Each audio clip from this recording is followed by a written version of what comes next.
You didn't die on Tuesday, but you were going to. You even set the time, late enough that everyone would be asleep, late enough that you convinced yourself it wouldn't feel violent. You sat on the edge of the bed with a bottle of pills in your left hand and a note in your right. But your sister knocked on your door. You opened it, frustrated and bothered. She asked what time Mom would be home. She was trying to sound casual, but you could hear it in her voice, the way she didn't want to be alone. So you said soon, and you thought tomorrow. Tomorrow would be the day time would stop, but you didn't die on Wednesday either. You almost did, but the dog wouldn't stop barking in the yard, scratching at the door like the world was ending. You let him in. He leaned his whole body against your legs like you were the only solid thing in that house. You stood there with his fur in your hands and thought tomorrow.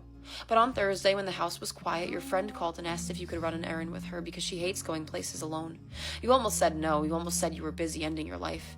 Instead, you grabbed your keys. In the car, the radio host laughed too loud and said your favorite band is finally coming to your city. You've wanted to see them live since you were 12.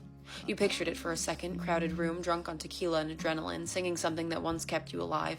You hated that it made you hesitate. Tomorrow, you told yourself. But you didn't die on Friday because your mom asked for help with the groceries and you carried the milk in like you weren't thinking about not being here to drink it. You didn't die on Saturday because your brother needed a ride home. He talked the whole time and you caught yourself laughing once and it scared you. Would this be the last memory your brother had of you? You didn't die on Sunday because the laundry had to be moved to the dryer and you couldn't stand the idea of something else rotting in that house. Tomorrow kept coming, and it wasn't always about someone else. It was the way the sky looked bruised and purple at 7 p.m., the way hot water felt on your shoulders, the way you still haven't tried that place everyone keeps talking about, the way part of you is still curious. That's the part that pissed you off the most, because you didn't just stay for them. You stayed because some small, stubborn part of you still wanted to see what happens next.